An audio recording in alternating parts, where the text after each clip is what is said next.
경주의 한 바닷가 마을. 이곳은 대표적인 해녀 마을입니다.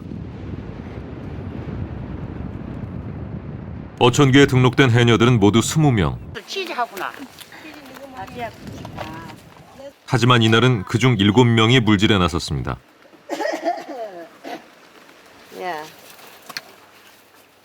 요새는 저쪽 집에도 그렇고 요 집에도 그렇고 몸이 너무 아파가 못 해요. 이것도 있네. 이장 같다 먹고. 아픈 해녀들이 하나둘씩 늘어나는가 싶더니 점점 물질을 나오는 해녀의 수가 줄었다는 겁니다. 이 약이 왜 드시는 거예요? 어지러워가지고 먹는다. 그러니까 이거 먹고 가면 작업을 좀 오래 하죠. 6개 어지러움과 피로함을 호소하던 해녀들의 병명은 갑상선암이었습니다. 수십 년간 거센 파도 속에서도 꿋꿋했던 해녀에게 갑자기 찾아온 병.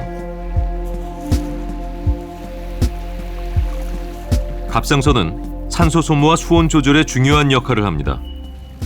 수술로 이를 제거하면서 4시간씩 하던 물질도 이젠 절반으로 줄었습니다. 이거 됐어요. 어머니도 수술하셨어요? 네. 언제 이렇게 갑상선암을 수술하셨어요? 지금 7년 차. 왜 이렇게 갑상선암 환자가 늘어난 것일까? 그래 계속 작업을 하다 보니까 이래 갑상선 암이 걸리니까 받아서 뭐 잘못된 거 아니냐 우리는 그거지. 10대 때부터 물질을 시작해 평생을 바다와 함께 해왔다는 해녀들. 삶의 터전인 바다를 해녀들은 걱정스럽게 바라보고 있었습니다.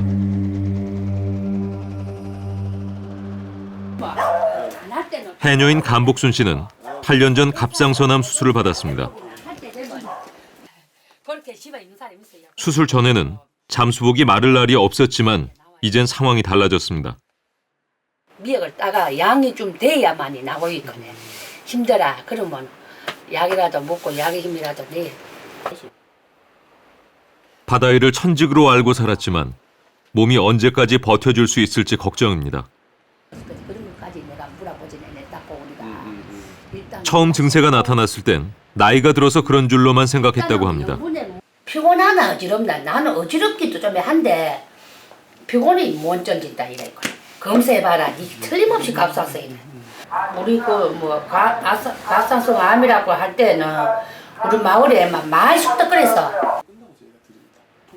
이웃들의 예상은 틀리지 않았습니다. 21일 끝나면 어머니 통장으로 가요. 왜냐면 옛날에는 저희가 이 마을에 어머니처럼 문질하신 분이 몇 분 중에 몇 분이 갑상선암에 걸리신 거예요?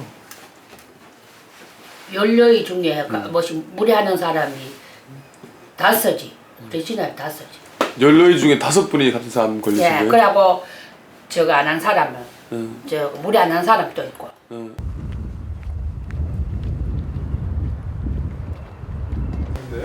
대본리 주민의 대다수는 바다를 일터 삼아 먹고 살아갑니다. 바다 관련된 일을 많이 하시죠? 이 마을에서 갑상선암 환자를 찾는 일은 어렵지 않았습니다. 갑상선암 수술을 받은 주민들의 목에는 수술 흔적이 남았습니다. 언니는 포가 작다. 그건 많이 깼네, 많이 깼네. 요 까만데 요시라 같은 시작을 요랬잖아. 언니는 그래. 뒤늦게 암을 발견한 최선희 씨는 하마터면 목소리를 잃을 뻔했습니다. 어머니 목소리가 좀 잘 안 나오세요? 목이 말수로 나와가 감기라고 감기약을 썼다나 넣었다나 묻고 병원에 갈 거 아니에요. 한 갔다 사람들 다 가보라 캐가 갈 거 아니에요. 울산 갈 거 아니에요. 자기 수술하라 캐니까. 갑상선암. 예, 부산. 언제부터 갑상선암 환자들이 늘어났을까? 이 마을에 무슨 암 환자가 많았습니까? 갑상선암 환자라는. 암 환자는 없었죠. 갑상선 암 환자들 갑상선 암 아니라요. 다른 암 없었고 다른 암 많아요. 환자들은 간에 이제 뭐 40, 50년 전에 암으로 환자 돌아가신 분들 우리 동네는 거의 없었을 거예요. 암으로 돌아가신 분. 그렇다면 갑상선암 환자가 갑자기 증가한 원인은 무엇일까? 주민들은 인근에 있는 원자력 발전소를 의심하고 있습니다. 원자력 발전소 우리 사는 데하고 직계 한 5km 이내입니다. 직계로 5km 이내인데 원자력 발전소에서 뭐 저 어떤 뭐 그 방사능 같은 그런 게 노출이 되고 하는 그런 경향으로 해가지고 그렇지 않나 하는 이런 생각을 하고 있습니다. 나는 뭐 고집이 일상생활에 막 이래 하면 막 그런 병도 올 수 있는가 싶었더만 이제 우리가 이제 지나고 보거네 이제 저기서 그런 원자력에서 저런 나쁜 공기가 나오니까 그런 건 걸린다 이러니까 우리도 아이고 그런가 이런 생각하고. 예로부터 물 좋고 공기 좋기로 유명했던 바닷가 마을. 이곳에 원자력 발전소가 들어선 지도 벌써 30년이 흘렀습니다. 원전과 함께 살아온 30년. 과연 주민들에겐 무슨 일이 있었던 걸까?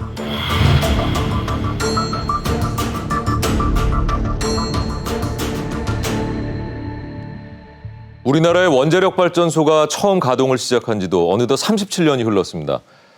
지난 1978년 4월에 상업운전을 시작한 고리원전 1호기부터 3년 전에 가동에 들어갔습니다. 신월성 1호기까지 현재 국내에는 모두 23개의 원전이 있습니다. 그런데 원전 주변에서 살아온 주민들 사이에서 언제부턴가 불안한 소문이 돌기 시작했습니다. 마을에 암 환자가 늘고 있다. 이것이 원전의 영향이 아니겠냐는 겁니다. 급기야 최근에는 원전 인근에서 오랜 시간 거주한 주민 수백 명이 원전 때문에 암에 걸렸다며 한수원 측을 상대로 공동 소송에 나섰습니다. 과연 원전과 암 발생에는 어떤 관계가 있는 걸까요?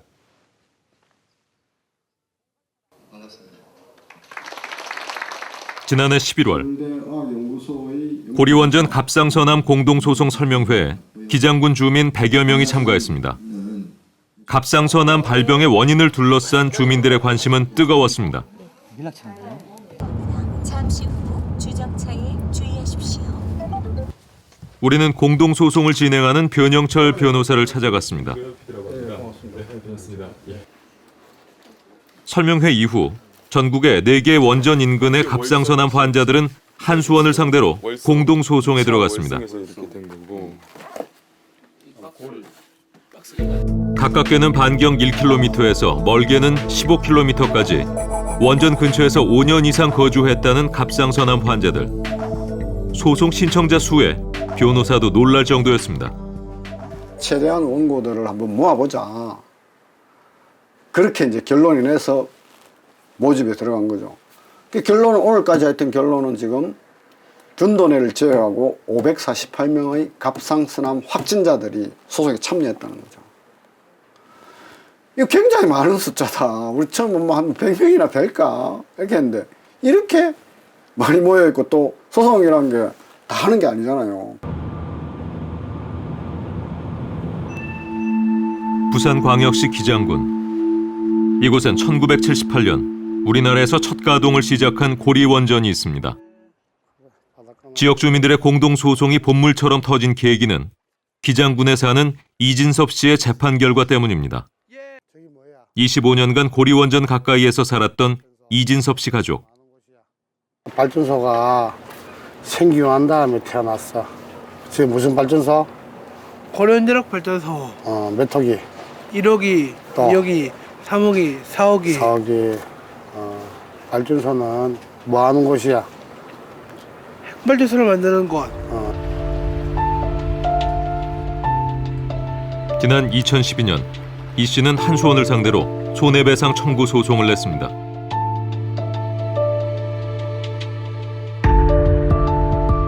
평범하게 살아가던 가족에게 갑자기 찾아온 원인 모를 병 때문이었습니다. 균도가 1992년도에 태어났는데 금방 여기 있지만은 자폐장애를 가지고 태어났고요.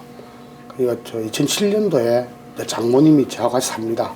그 장모님이 유암 수술하셨고, 그 2011년도에 제가 직장암 수술을 하게 되고, 2012년도에 집사람이 암을 수술하게 되었어요.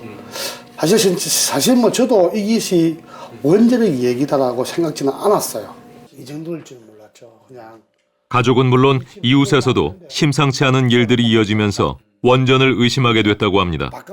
제가 아는 사람들이 암 환자가 굉장히 많았었어요. 그래서 물론 나도 그렇지만 옆집에 사시는 분도 갑상선 암이고 또 앞집 아줌마도 암이고 그래서 그때까지는 몰랐었는데 요구심화가 진행이 되면서도 갑상선암 문제가 대두세가 되기 시작하고 이제 국내에서 여러 가지 언론 나올 때 갑상선암이 취약하다는 얘기는 들었는데 2년여에 걸친 재판 끝에 아내 박 씨에 한해 일부 승소 판결을 받았습니다.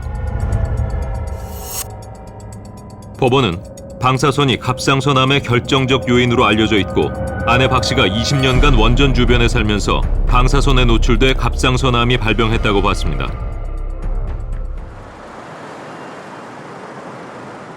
이것은 갑상선암과 원전과의 관계를 인정한 국내 최초의 판결이었습니다. 한수원 측은 곧바로 항소했습니다. 좀 하겠는데 전혀 국가에서 인정한 안전 기준의 100분의 1, 1000분의 1도 안 되는 미량의 방사선이 원전에서 배출이 되는 건 사실입니다. 그렇지만 그런 미량의 방사선 때문에 원전에서 7km, 8km, 10km 떨어져 있는 사람이 암에 걸린다라고 하는 것은 전혀 과학적으로 타당하지 않은 이야기입니다. 일본 사상 처음이었을 건데 쉽지 않은. 소송을 진행했던 변영철 변호사는 이례적인 판결이지만 당연한 결과였다고 이야기합니다. 3명. 방사선 물질이 그 기준 범위 내지만 계속 배출한 사실. 그것이 주민이니까 피폭된 사실.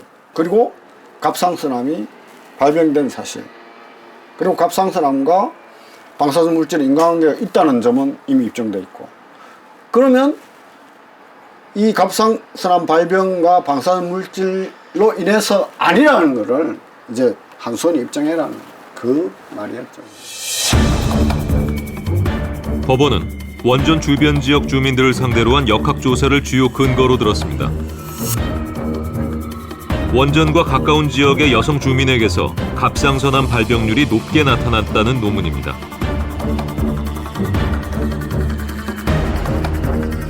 이 역학조사의 목적은 원전 가동으로 인한 지역 주민들의 암 발병 위험도를 역학적으로 평가하기 위한 것이었습니다. 그 시작은 20여 년 전으로 거슬러 올라갑니다.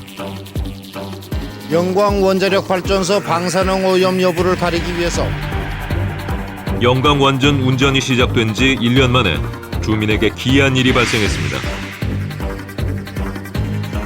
원전에 근무하던 경비원의 부인이 2차례에 걸쳐 문외화를 유산한 겁니다. 서울대학교 원자력 역학연구소는 지난 20여 년에 걸쳐 원전의 방사선과 암 발병의 인과관계를 추적 조사했습니다. 여성의 갑상선암이 원거리에 비해서 주변 지역에선 2.5배 발병률이 더 높았습니다.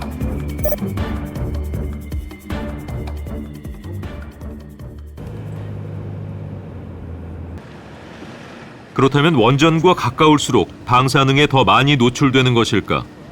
우리는 거리별 환경 방사 선량을 측정해 보기로 했습니다. 수치를 측정했을 때 조금 위험하다, 아니면 뭐 기준치 이상이 되면 어느 정도 수치가 나와야 됩니까? 일반적으로 자연방사선 범위를 5에서 30 마이크론 정도 보고 있어요. 그 안에 범위는 이제 정상적인 수준으로 보고 있고. 원전에서 300m 떨어진 한수원 정문을 시작으로 5곳의 환경 방사선량 측정에 나섰습니다. 방사선량 측정기에는 토양에서 나오는 자연 방사선과 우주에서 나오는 방사선, 그리고 원전에서 발생한 인공 방사선 값이 함께 측정됩니다. 조사 결과 거리별 차이는 거의 나타나지 않았고 수치 역시 안심할 만한 수준이었습니다. 전국에서 측정되는 방사선 수준이랑 여기 고리에서 측정되는 방사선 수준이랑 거의 비슷한 수준이 측정되고 있습니다.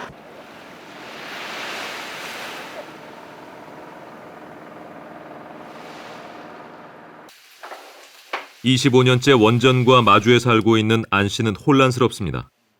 약도 많이 챙겨 먹어야 되고 이 약은 평생을 또 먹어야 되고.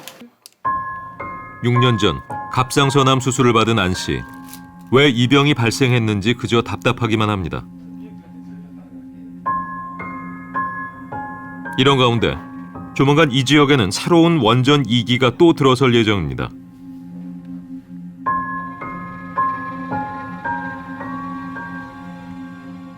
지금은 신고리 오르코기가 지금 저게 두 홀이 3, 4억이라.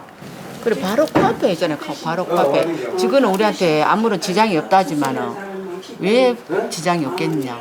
꼭 이제 뭐 갑상선도 이런 거 많이 나오고 이래 했다 하니까 주민들이 더 불안해하는 거지. 그렇다면 원전 주변에서 갑상선암 환자가 급증한 이유는 무엇일까? 다른 암과는 달리 검진을 통해 쉽게 발견할 수 있는 특성을 가진 갑상선암. 예전과 달리 변화된 검진 환경 때문이라는 주장이 제기되고 있습니다. 갑상선암은 발병이 아니라 조기 검진을 통해 많이 발견된 것이라는 논문을 낸 안영식 교수는 역학조사에도 조기 검진이 영향을 미쳤을 가능성이 있다고 지적합니다. 그건 당연히 높다고 봐야죠. 그거는 당연히 여자의 이제 갑상선암이 대조적보다 증가했다. 이제 이런 얘기가 나왔는데 그게 이제 증가했다는 게 최근에 들은 게 갑상선암 증가라는 것의 가장 큰 원인이 발견의 증가다, 검진의 증가다 이런 것 때문에 이제 알려져 왔는데 그 문제를 사실 그냥 고려가 안 됐습니다. 그 원전 주변의 주민들이 아무래도 검진을 더 많이 받다 보니까 그런 일들이 생길 수 있다라는 말씀이신 거죠, 지금 결과로서? 그러리라고 보는 게 일단 추론이죠. 그럴 수 있겠다고 보는 거는 이제 추론이죠. 근데 그거를 자료가 누구도 지금 없으니까. 원전 주변에만 더 발견율이 높았냐? 그렇게 보기 어려워요. 전 국민적으로 안 하고 있는데 거기만 좀 했으면 모르겠지만 전 국민이 발견율이 높아진 상황이거든요. 그래서 거의 이 나이 드신 분들은 암 검사를 전 국민이 다 하고 있기 때문에 거의 매년 2년에 한 번씩 하죠. 그렇기 때문에 통계적으로 이쪽만 더 많이 발견될 확률이 좀 적습니다. 방사선과 암과의 인과관계를 다룬 장기간의 추적조사는 보기 드문 조사였습니다. 하지만 20년간의 역학조사에도 불구하고 원전 지역 주민 갑상선암 발병 원인에 대해서는 명확하게 밝혀진 것이 없습니다. 20년간 원전 주변 주민들의 암 발병 역학조사를 진행한 안윤욱 교수의 생각은 어떨까? 이 연구를 수행을 했고. 그리고 원인이 뭐요? 그것도 같이 제시해야 되는 거 아니에요? 타당한 지적입니다. 그냥 없다고만 하고 다른 원인을 제시 안 한다는 거는 좀 뭔가 부족한 거 아니냐. 이제 그런 타당합니다. 그러니까 이거의 다른 원인, 그럼 무엇이 원인이냐라고 하는 거를 알아야 된다면은 별도의 연구 가설을 세워서 또 별도의 연구를 해서 원인을 규명해야 하는 것이지. 이 역학조사 보고서는 20여 년에 걸쳐서 총 3만 6천여 명의 조사 대상자들을 추적조사한 세계적으로도 보기 드문 보고서입니다. 여기에 소요된 국가 예산이 80억 원이 넘습니다. 원전 가까이에 거주하는 여성일수록 갑상선암에 더 많이 걸렸다는 보고서의 통계를 근거로 원전의 책임을 인정하는 판결이 나왔습니다. 하지만 원전 방사선과 지역 주민의 암 발병 위험도 간에 인과관계가 있다는 증거는 찾을 수 없었다는 것이 이 보고서의 결론입니다. 결국 주민들의 갑상선암 발병과 원전 방사선과의 관계는 여전히 애매모호한 상태로 남아있는 것이 현실입니다. 책임자인 안윤욱 교수는 공익을 위해서라는 전제하에 언제든 추가 역학조사를 위해 이 보고서의 원데이터 모두를 제공할 의향이 있다고 밝혀왔습니다. 주민들 역시 철저한 역학조사를 요구하고 있습니다. 전국민 건강보험제도 덕에 수십 년간 축적된 전국의 암 발생 자료도 있었습니다. 이제라도 국가가 적극적으로 나서서 보다 명확한 원인 규명을 해주기를 기대하겠습니다. 지난 3개월 동안 우리는 원전 주변 지역 마을들을 발로 뛰면서 주민들의 목소리에 귀 기울여 왔습니다. 그런데 한 가지 눈에 띄는 점이 있었습니다.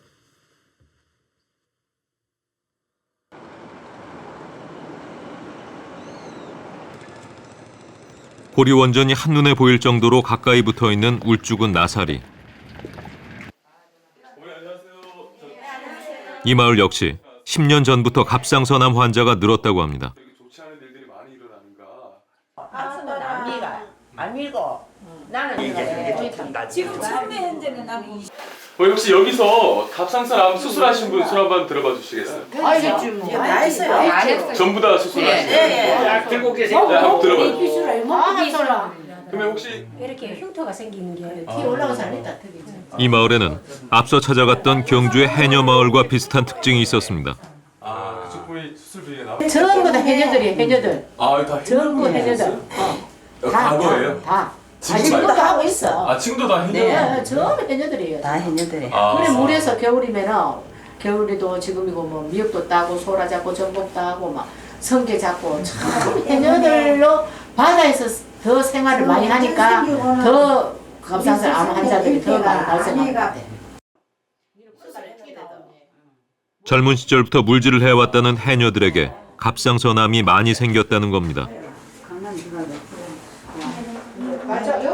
바로 옆 동네에서도 바다를 안 끼고 촌 사람들은 갑상선 암에 걸린 사람이 어쩌다가 한 명 정도 있지 없어요. 그런데 이 바다에는 완전 그 가까운 면도 있지만은 원전에서 나가는 게 모든 것이 바다로 흘러내려가지. 저희 때 해녀하면서 내가 올해 72살인데 해녀하면서 우리가 막 바다 물이 넘청넘청하면 물도 갱물도 묻고 이래 했다 아닙니까? 원전 가까이 있는 두 마을 해녀들의 갑상선암 증가는 우연일까? 우리는 원전 주변 마을의 주민들을 취재하면서 물질을 오랫동안 해오다 그만둔 해녀 출신의 갑상선암 환자들을 많이 만날 수 있었습니다. 실제로 원전 주변의 해녀들에게는 갑상선암 발병률이 얼마나 되는지 직접 확인해 보기로 했습니다. 해녀들이 많이 사는 동경주 지역. 10개 마을의 해녀 162명에게 갑상선암의 발병 유무와 진단 시기를 물었습니다.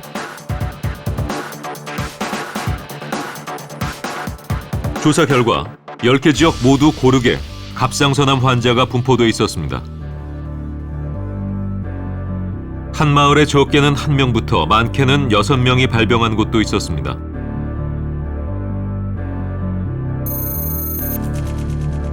월성 원전을 중심으로 반경 10km의 바다에서 활동하는 해녀 162명 중 갑상선암에 걸린 이는 24명, 14.8%나 됩니다.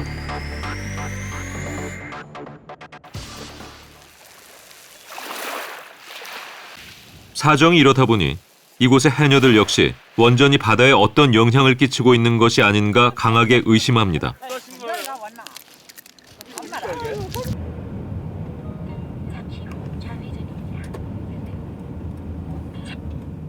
원전은 많은 양의 냉각수를 필요로 하기 때문에 주로 바다 옆에 지어집니다.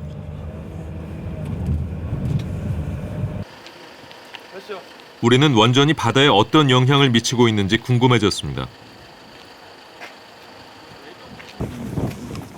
수차례 요청 끝에 한수원은 국내 방송 사상 최초로 우리에게 원전에서 방사성 폐기물이 어떻게 배출되고 있는지 공개하기로 했습니다. 옥상으로 올라가 원자로를 싸고 있는 커다란 돔 모형의 경납고에 다가갔습니다. 원자로 옆에는 1m 정도 너비의 배관이 있습니다. 방사능 수치가 높은 기체 폐기물은 바로 배출하지 않고 가둬둔 후 45일간 반감기가 지나기를 기다립니다. 그 후 농도를 측정해 기준치 이하일 때만 방출된다고 합니다. 최종적으로 요 나가는 것도 그냥 나가는 게 아니고 방사선 감시기가 요 룸에 들어가면 공기에 대한 입자, 가스, 아이오다인을 검출하는 디텍터가 또 있습니다. 그래서 이게 만약에 저희들이 법적 형식을 초과해서 나가면 그것도 차단되죠. 원전 운영 시 경납고 안에서 기체 폐기물이 발생합니다. 한수원 측은 이 폐기물을 기준치 이하로 철저히 관리하고 있다고 설명합니다. 1호기 이후에서 나가는 배수구가 심층으로 내려가거든요. 30m 밑으로. 예. 그 내려가서 그 바닥에서 이렇게 올라오는 그 배수구가 있습니다. 그 표시해 놓은 겁니다. 저 주변에서 저희들이 나가는 최종 배수된 물이 나간다. 원자로를 식힌 냉각수는 폐기물과 함께 바다로 흘러갑니다. 바다로 내보낼 폐기물의 방사능 농도를 희석하는 과정을 보기 위해 안으로 들어갔습니다. 혹시 모를 방사선 피폭에 대비해 방호복을 입고 방사선량계도 받았습니다. 안전구역에서 측정되는 방사선량은 0. 많은 양의 방사선에 노출되면 경고음을 냅니다.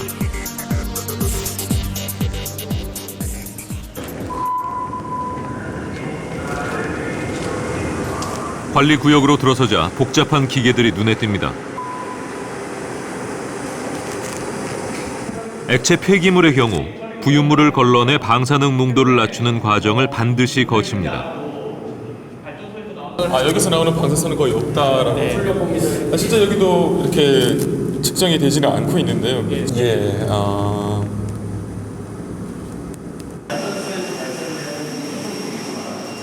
세 번에 걸쳐 걸러진 폐기물은 반드시 방사능 농도 측정을 해야 합니다.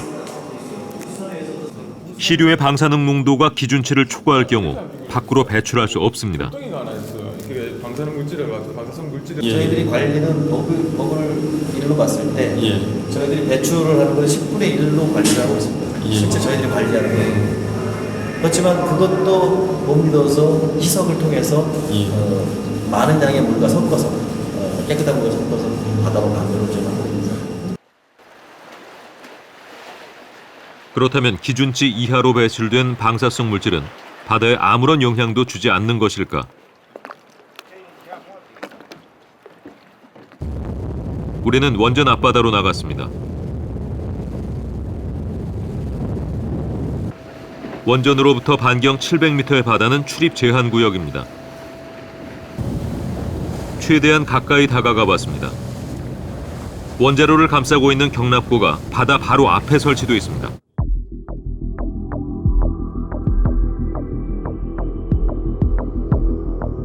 가깝게 다가갈수록 물 위에 거품이 많았습니다.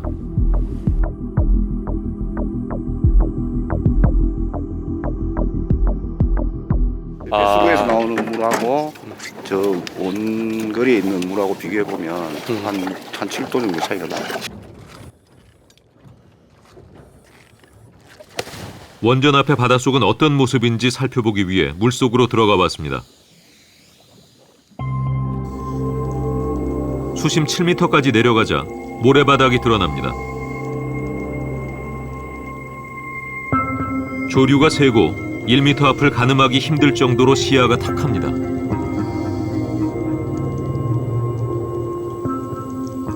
바다는 좀 황량하고 기존 안반 지역이나 이런 자갈바다는 뭐 저서생물이라든가 이 기타 어종이 보이는데 여기는 거의 안 보이고 간혹 별불가사리하고 스폰지 모양의 노란 스폰지 이거 해면이죠. 이런 것만 좀 보이고 뭐 진짜 황량하고 아무것도 없습니다. 원전 바로 1km 앞에는 미역과 다시마 양식장이 있습니다. 연안에서 자라는 해조류의 특성상 육지 가까이에서 양식할 수밖에 없습니다. 수심이 깊으면서도 수온이 낮아 미역과 다시마가 자라기엔 천혜의 환경입니다. 이 지역은 매년 6만 톤 이상의 미역과 다시마를 수확하는 국내 최대 생산지기도 합니다. 주민들도 자연스레 미역과 다시마를 많이 먹습니다. 원전과 가까운 바다에서 자라는 미역과 다시마는 방사능으로부터 안전할까? 방사성 요오드 131의 수치를 측정해보기로 했습니다. 우리는 원전과 가장 가까운 곳에서 자라고 있는 미역과 다시마를 포함해 거리별로 총 5곳에서 자라는 미역과 다시마를 채취했습니다. 자란 시간과 크기에 따라 방사능 농도가 다르게 나오기 때문에 각 5kg의 미역과 다시마를 채취했습니다.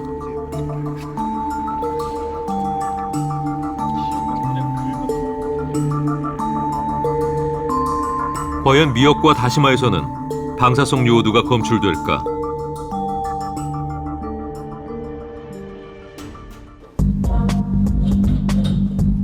법률에 따라 설치된 민간 환경감시기구의 도움을 받아 미역과 다시마 시료를 분석했습니다.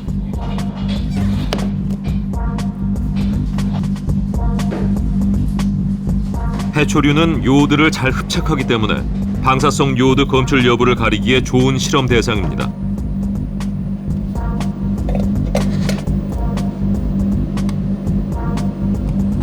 일주일 뒤 결과가 나왔습니다.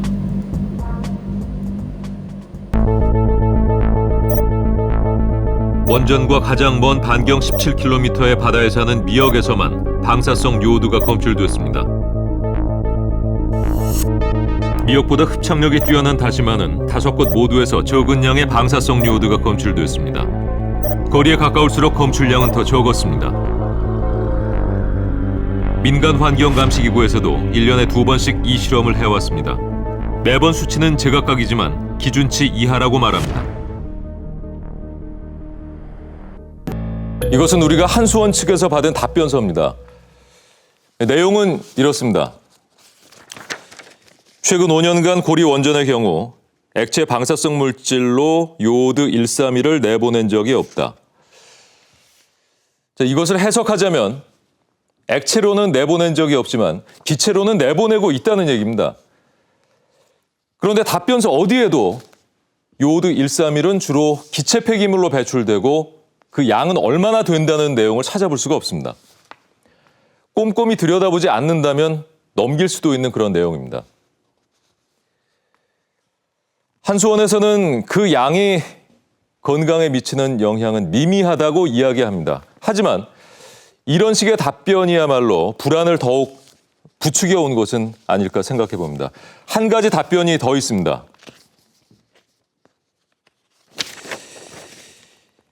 검출된 요오드는 의료용 요오드 131에 의한 것으로 추정된다.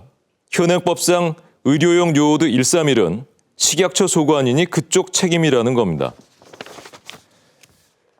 문제는 병원과 원전에서 흘러드는 방사성 요오드의 양이 얼마고 어떤 경로로 흘러드는지 통합적인 관리가 이루어지지 않는다는 데 있습니다.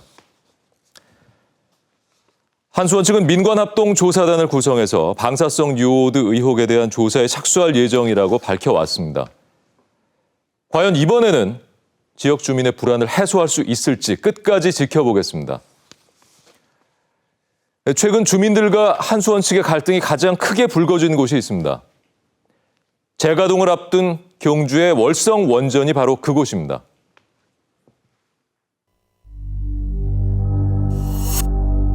(3년) 전 설계 수명 30년이 완료되면서 가동이 중지된 월성 원전 1호기. 최근 재가동이 결정되면서 논란은 더욱 격해졌습니다. 매일 아침이면 원전으로 들어서는 길목에서 주민들의 시위가 시작됩니다.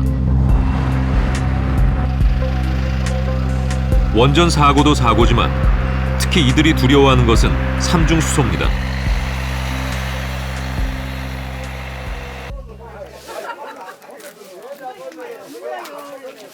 주민들은 원전이 인체에 유해한 삼중수소를 오랫동안 배출했다고 주장해왔습니다. 그런데 월성 1호기까지 재가동되면 상황은 더욱 심각해질 거란 겁니다. 밭에 일을 하다가다요, 그 수증기, 요즘 말고 왜 수증기 빼는 거예요? 우측에서 팡팡팡팡팡팡팡 하면은 이게 뭔 소린가 겁이 나가지고 그거를 밤낮으로 품어댔거든요. 그 지금 알고 보니 거기서 삼중수소가 나오는 거예요. 기준치 이하라 안전하다는 원전 측의 설명에도 주민들의 불안감은 쉽게 가라앉지 않고 있습니다. 우리는 1년 365일 24시간 계속 저거 삼중수소를 비롯한 방사능 물질을 지금 몸에 흡입하고 있는 거 아닙니까? 그런데 이 위험한데 어느 누가 찾아오겠습니까? 월성 원전은 다른 원전과 달리 우리나라의 유일한 중수로 원자력 발전소입니다. 주민들이 우려하는 삼중수소는 중수소가 핵분열할 때 생기는 중성자와 결합해 만들어지는 방사성 물질입니다. 중수로는 경수로에 비해 삼중수소를 많게는 몇십 배 이상 더 배출합니다. 원자로에서 생긴 삼중수소의 약 40%는 수증기 형태로 배출되고 나머지 60%는 원자로를 식히는 냉각수와 함께 액체 형태로 배출됩니다. 문제는 입자가 아주 작고 가벼워 완벽하게 걸러낼 수 없다는 겁니다. 전문가는 물과 형태가 같은 삼중수소의 특성상 우리 몸에 영향을 끼치기 쉽다고 지적합니다. 이게 이제 우리 몸에 들어오면은 보통 물하고 구분을 못합니다. 우리 세포가. 그래서 똑같이 행동합니다. 세포 안에 들어오고 밖에 나가고 피 속에 있고 체액 속에 있고 이렇게 되는 거죠. 단백질, 그다음에 유전자, DNA, RNA 이런 그 분자들을 공격하는 거고 거기에 이제 흠집을 내는 거고. 과속에 주의하십시오. 제한 속도 60km 구간입니다. 월성 원전과 바로 맞닿아 있는 마을 나아리. 4대째 이곳에서 살고 있는 방정혜 씨. 30년 전 처음 원전이 집 앞에 들어설 때만 해도 그저 전기 공장인 줄 알았다고 합니다. 그러나 일상의 소소한 변화가 시작됐습니다. 이때도 원전이 있었네. 20년 전에도. 예, 그때 원전 진짜 맨날 안 들어설 때지. 1호기밖에 없었을 때는. 없을 때. 이 당시에. 이때도 이 바닷물로 이렇게 바닷물에 김치거리를 씻다가 숨을 때리면 김치가 맛있어. 창밖으로 원전을 볼 때마다 삼중수소가 배출되고 있는 건 아닌지 걱정이 많아집니다. 나는 바다를 떠나서는 못 살아. 위험성만 없으면은 뭐 그런 대로 저는 여기서 살고 싶고.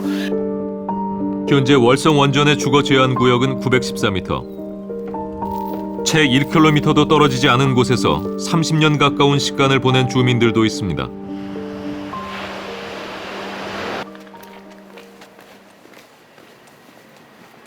우리는 월성 원전 인근 주민들이 삼중수소에 얼마나 노출돼 있는지 알아보기로 했습니다. 그리고 이제 이러기 짓고 여기 짓고. 어머니 이 마을에 얼마나 사셨습니까? 여기서 나가. 우리 여기서 나가 여기서 컸어요. 평생 여기서 사셨던 거예요? 예, 여기서 나가 여기서 컸어요.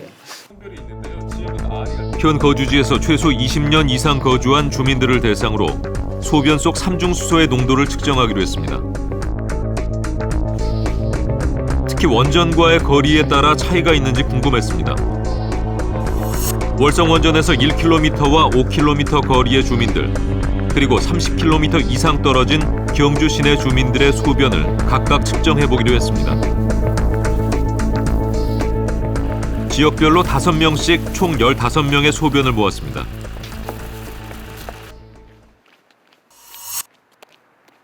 월성 원전 민간환경감시기구와 함께 소변의 삼중수소 농도를 약 2주간에 걸쳐 분석했습니다. 과연 원전 인근 주민들의 소변에서 삼중수소가 검출될까?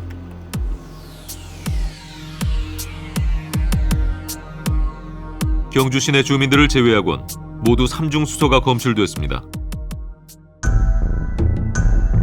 원전에서 약 1km 떨어진 곳에 사는 주민들에게선 리터당 평균 9.9베크렐, 5km 이내는 절반인 5베크렐이 나왔습니다. 경주 시내 주민에게선 검출되지 않았습니다. 거리가 가까울수록 삼중수소 농도는 더 높게 검출됐습니다. 이 역에서는 원래 전문가는 원전에 가까울수록 더 많은 삼중수소에 노출되고 있다는 점에 주목해야 한다고 지적합니다. 만약에 여기에서 한두 사람이나 한 3, 4 정도로 툭 쳤다 그러면 우선 이제 두 가지 의미가 있는 것 같아요. 하나는 원전 주변에 있는 주민과 원전에서부터 훨씬 많이 한 20-30km 떨어진 지역하고 비교를 했을 때 농도 차이가 많이 난다라고 하는 중요한 사실이 하나가 있고요. 그리고 농산물에 의해서 섭취되는 양 이런 것들이 만약에 상시적인 섭취로 이어진다 그러면 낮은 농도라도 누적되는 양은 많을 수가 있습니다. 그렇다면 어떤 경로를 통해 삼중수소가 주민들의 몸속에 들어간 것일까? 좀 그런 게 있거든. 우리는 가장 많은 양이 검출된 황분희 씨의 집을 다시 찾았습니다. 마당에서 원전 지붕이 보일 만큼 가깝습니다. 10년 전까지만 해도 우물물을 길어 식수로 사용했습니다. 혹시나 이제 불안해서 중단을 했는데 근데 역시 먹는 물도 지하수예요. 우리가 지금 여기서 우리가 지금 먹는 물도 지하수예요. 황분희 씨는 식수를 의심하고 있습니다.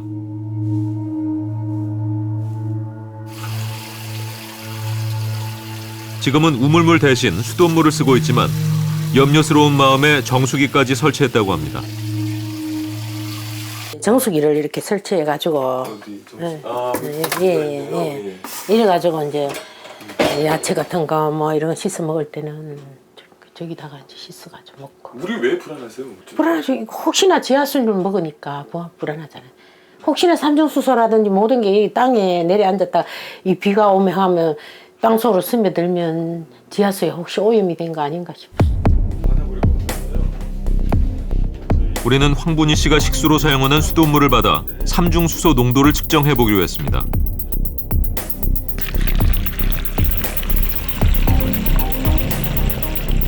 과연 식수에서도 삼중수소가 나올까? 소변에서 삼중수소가 검출된 두 마을은 모두 지하수를 사용합니다. 경주 시내는 강물을 상수도원으로 사용합니다. 세 지역 주민들의 식수 속 삼중수소 농도를 측정했습니다. 1km 떨어진 나아리에서는 리터당 평균 6.5베크렐, 5km 떨어진 곳인 하소리에서는 나아리의 절반 정도가 검출됐습니다. 경주 시내 식수에선 검출되지 않았습니다. 몸속 삼중수소의 농도와 마찬가지로 원전에 가까울수록 식수에서 더 많은 양의 삼중수소가 검출됐습니다. 주변 지역에 방사능이 오염이 되어 있으면 비가 오게 되면 자연히 씻겨서 호수나 저수지로 모이게 되고 또 지하수로 오염이 되어가지고 지하수를 뽑아 올려서 먹더라도 그 오염이 되어 있는 기기 때문에 도망갈 수가 없지요. 삼중수소는.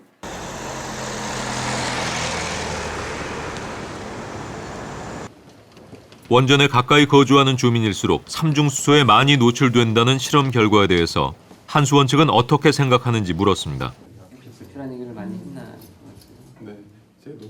월성 원전은 좀 다른 원전과 다르게 삼중수소를 많이 배출하는 사실은 맞습니까? 네, 맞습니다. 삼중수소가 다른 경수로보다 많이 배출된다는 사실은 맞습니다. 그거는 이제 인정을 해야 될 부분이고요.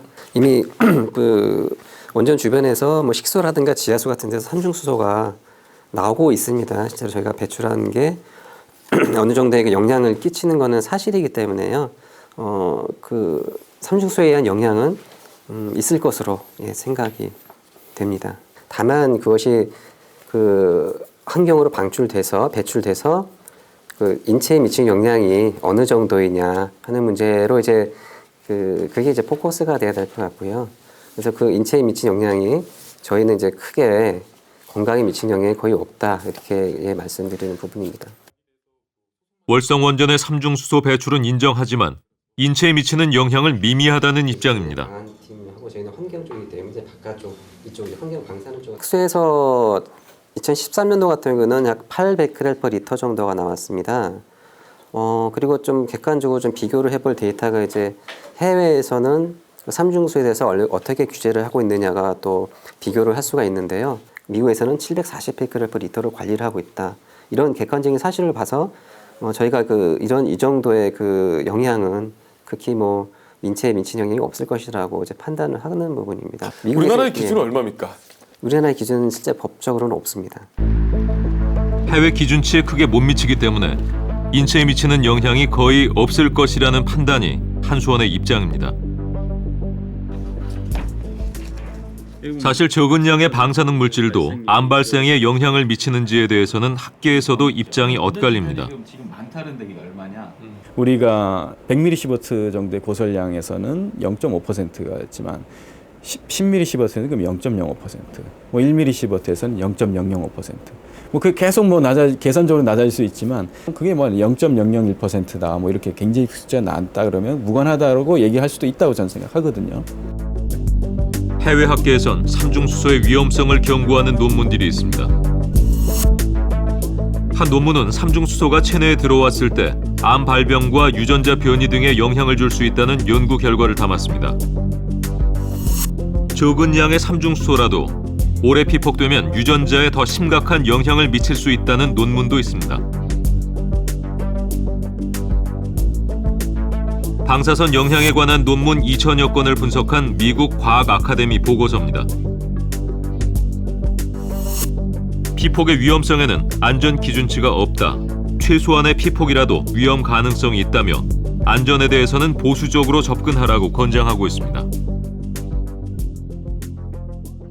처음에 성면이 사용됐을 때 보면 성면이 갖고 있는 단열 효과라든가 절연 효과 이런 것 때문에 이거 자체가 신이 주신 물질이다 이런 쪽으로 굉장한 갖다가 이제 호평을 받았고 산업의 여러 방식으로 많이 활용됐습니다. 그런데 시장에서 나오고 난 다음에 33년이 지나고 난 다음에 성면 노출과 악성 중피종과는 인과관계 분명히 있구나 하는 것들을 뒤늦게 나중에 확인했고요. 불확실성을 포함해서 조금 더 안전도를 높이려는 노력을 해야 되는 거고 그런 노력 자체가 여기는 국민들의 건강을 우선에 두는 정책 방향이 아닐까 싶습니다. 원전에서 생산해내는 전기는 전 국민의 것이지만 원전과 함께 해온 평생에 대한 불안감은 지역 주민들이 고스란히 떠안아야 하는 것이 현실입니다. 그런데 이를 더욱 부추기는 것이 있습니다. 냉각수 누출과 방사능 물질 누출, 그리고 정전사고 등 심각한 사고들을 은폐해왔던 원전의 역사가 그것입니다. 거기에 짝퉁 부품 공급과 같은 비리 사건이 터질 때면 불안은 더 확대될 수밖에 없습니다.